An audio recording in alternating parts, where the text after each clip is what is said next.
They thought they were picking on an easy target, a quiet old man on a bus. What they didn't know was that he was a battle-hardened Vietnam veteran, with lessons they'd never forget. It was just another day on the 5:15 bus heading toward downtown Baltimore. The air inside was stuffy, packed with commuters eager to get home.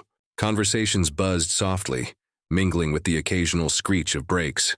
Near the front, an elderly black man eased into his seat. His hands, rough and weathered, rested atop a cane that seemed to carry just as many years as he did. His clothes were simple, a well-worn jacket and neatly pressed slacks, reflecting someone who valued dignity over flash. No one paid him much attention at first. He was the kind of figure you'd glance at and then quickly forget, blending into the everyday scenery.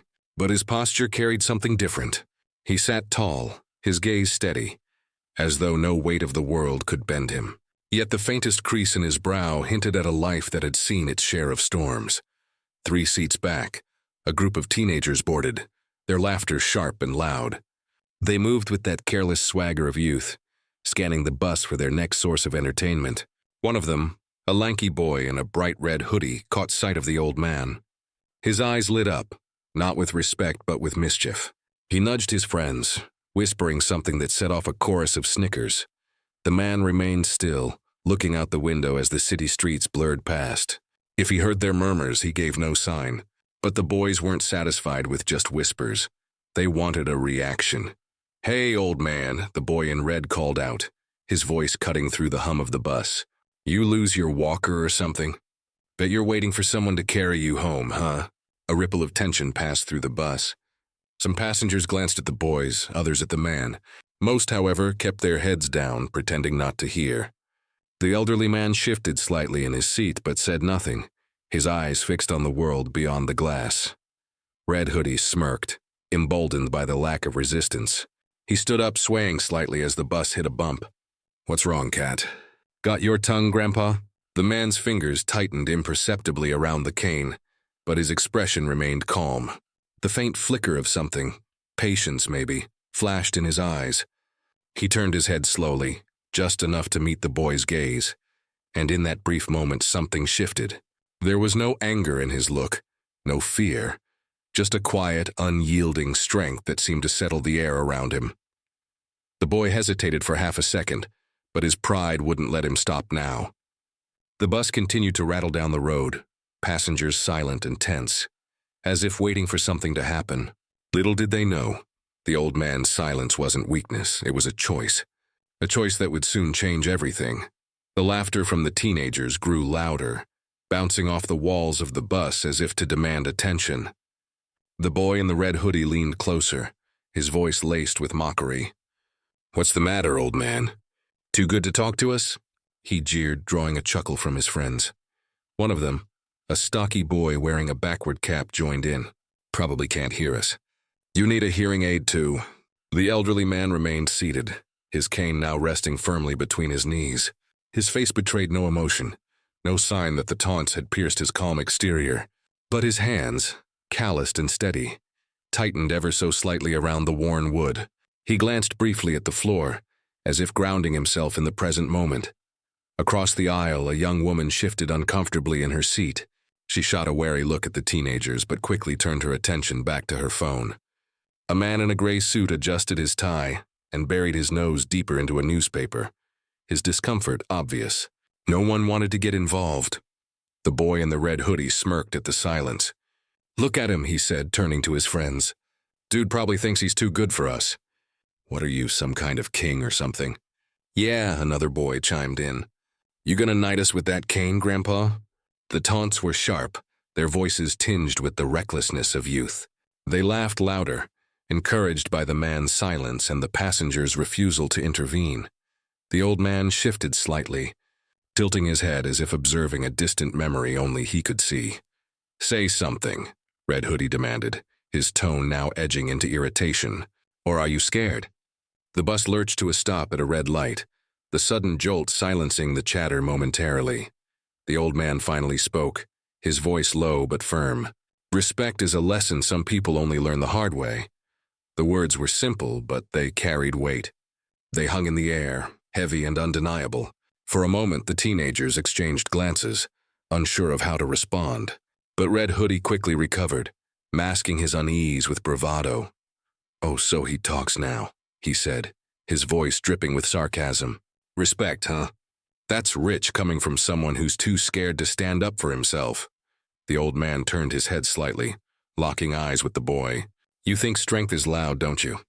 You have no idea what strength looks like." The bus fell into a tense silence, every passenger now fully engaged in the unfolding drama. Even the boys' friends seemed unsure, their laughter fading into nervous grins. The light turned green, and the bus jerked forward, its passengers swaying with the motion. Red Hoodie took a step closer to the man, leaning over him with mock intimidation. "Why don't you show us, then? Let's see how strong you are." The old man sighed, a long measured exhale, as if bracing himself for what was to come. His eyes flickered toward the boy, calm, unreadable, and somehow unshakable. It wasn't just the boy who was about to get an education. Everyone on that bus was about to witness something they wouldn't forget. For a moment, the bus seemed to shrink, the tension so thick it pressed on everyone. The elderly man remained still, his cane steady between his hands. His gaze didn't waver, but in the silence that followed, his mind drifted, unbidden, to another time. 40 years ago, he had been far from Baltimore, standing knee-deep in the humid swamps of Vietnam. The air was filled with the deafening roar of helicopters and the sharp staccato bursts of gunfire. Every muscle in his body had been taut, every nerve on edge. Survival wasn't a choice, and it was instinct. He had been barely more than a boy then, younger than the kids taunting him now. But war had aged him fast. He remembered the faces of his brothers in arms, men who had stood with him in those impossible moments. Some were gone now, their memories living on in fragments, like the sound of their laughter during quiet nights in camp, or the way they'd share stories of home. He had carried the weight of their loss long after the war ended, their sacrifices etched into his very being.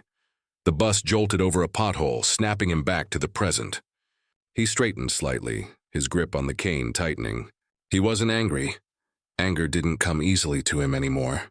What he felt was something deeper, something more measured.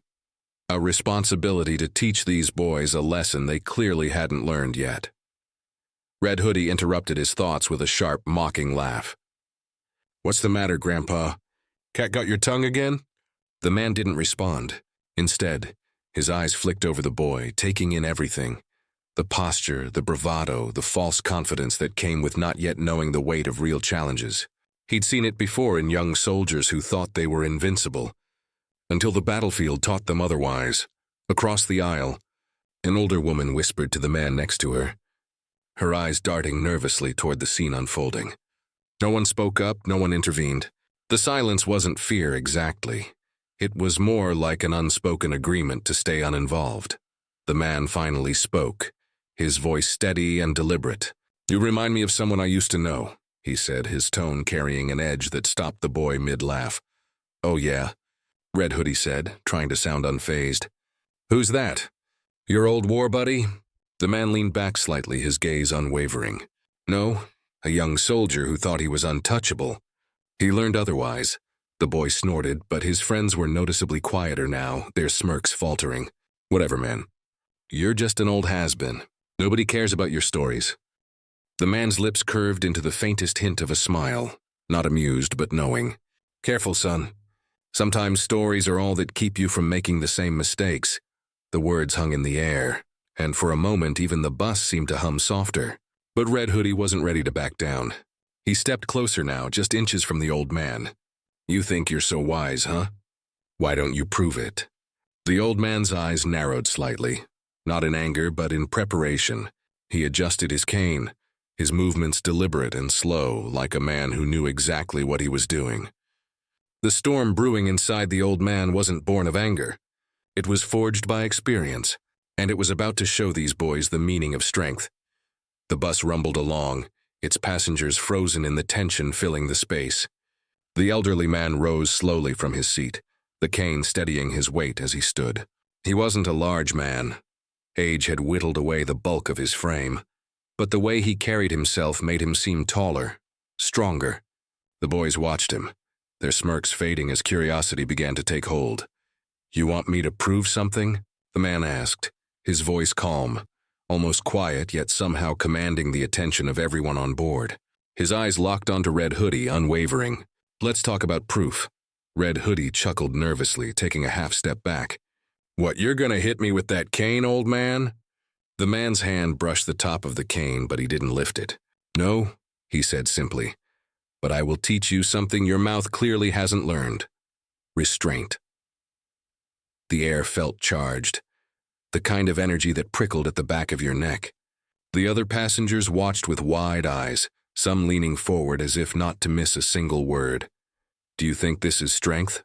The man continued gesturing at the boys, posturing, loud words, and trying to embarrass someone in public.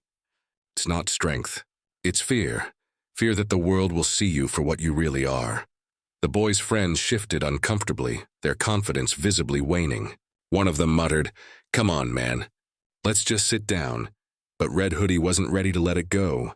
His pride was on the line now, and he couldn't back down in front of his crew. "You don't know anything about me, old man," he shot back, though his voice lacked its earlier edge. "I know more than you think," the man replied, his voice still calm, steady. "You see this cane? It's not just a stick, it's a reminder. Every scar, every ache in these old bones comes with a story. Stories of battles fought not with fists, but with courage, discipline, and honor. Things you wouldn't understand because you've never had to earn them." The boy's bravado faltered. His hands clenched into fists, but he didn't move. The old man leaned in slightly, his gaze piercing. "Do you know what it's like to watch your friends die so you can live to carry their memory with you every single day? Knowing you owe them more than you can ever repay." The words hit harder than any punch could have. The boy blinked, his jaw working as if he wanted to say something, but no words came. The bus was silent except for the rhythmic thrum of its engine. The other passengers were riveted by the scene unfolding before them. "You're lucky, kid," the man continued, his tone softening just slightly. "You don't have to learn these lessons the hard way. But keep going like this, disrespecting people, thinking the world owes you something, and you'll find out soon enough. And when that day comes, you'll wish you'd listened." The boy's face turned red, not from anger, but from shame. He looked away, his shoulders slumping slightly. His friends avoided the old man's gaze, their earlier laughter now a distant memory. The bus driver glanced in the rearview mirror, his brow furrowed but his hands steady on the wheel. No one else moved. The silence was deafening, filled only by the sound of the bus gliding down the road. The old man straightened, his posture as unyielding as ever. "Now," he said, his voice firm, "take your seat or get off this bus." Red Hoodie hesitated for a moment, then muttered something under his breath before retreating to his seat. His friends followed, their heads bowed, their bravado shattered. The confrontation was over, but the lesson had only just begun, and it wasn't just the boys who had something to reflect on. As the teenagers sank into their seats, the tension on the bus began to ease, though the silence lingered. Passengers exchanged quiet glances, some with approval, others with disbelief. The elderly man remained standing for a moment. His grip on the cane was firm but relaxed. His gaze swept over the bus, landing briefly on each passenger before he slowly returned to his seat. Middle-aged woman sitting near the front finally broke the silence. "Sir," she said, her voice hesitant but respectful. That was brave. Her words carried a mix of admiration and guilt, as if she regretted not speaking up sooner. The man turned his head slightly, offering her a small nod. "It wasn't bravery," he replied.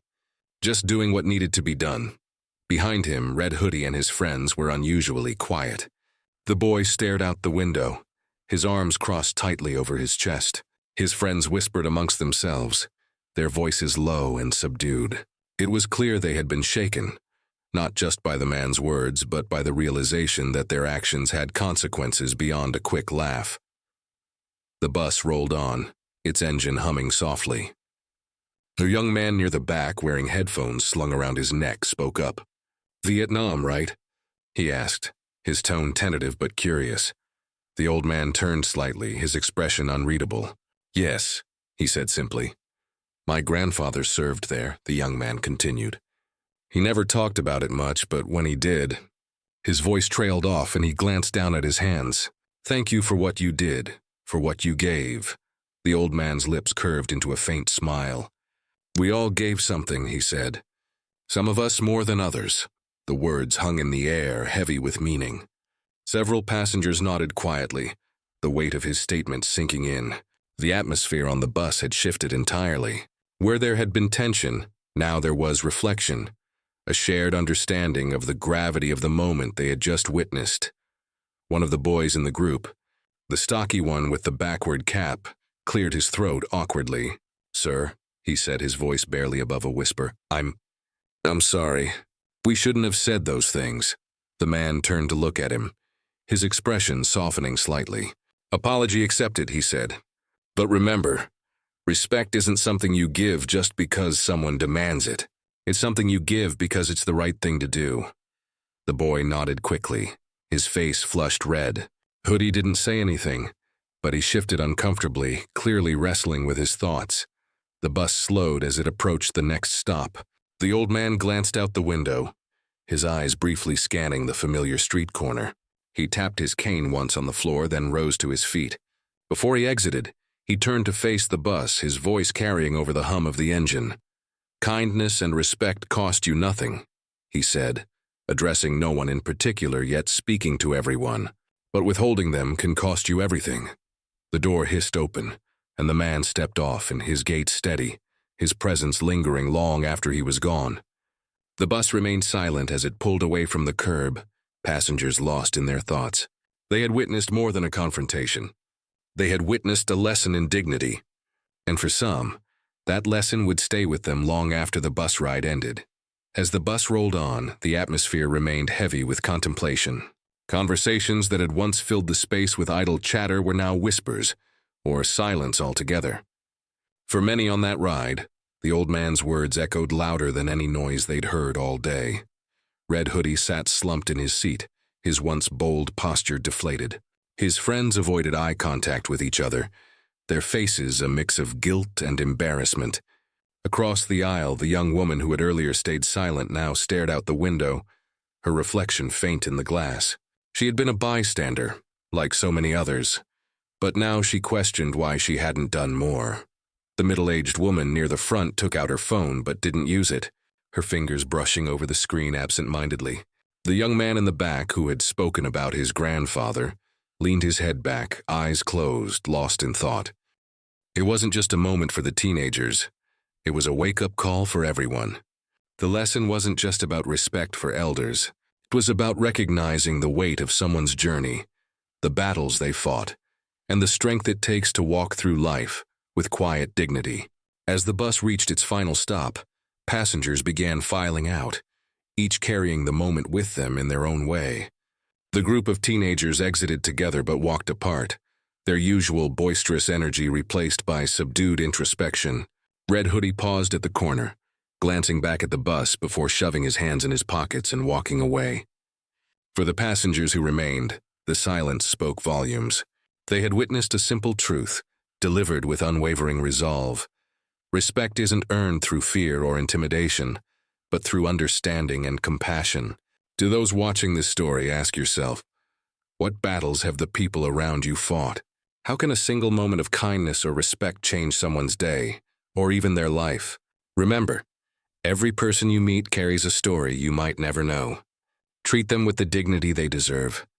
And if you found this story meaningful, don't forget to share it. Leave a comment and subscribe for more stories that remind us of the values that truly matter. Together, we can spread these lessons and create a kinder, more compassionate world.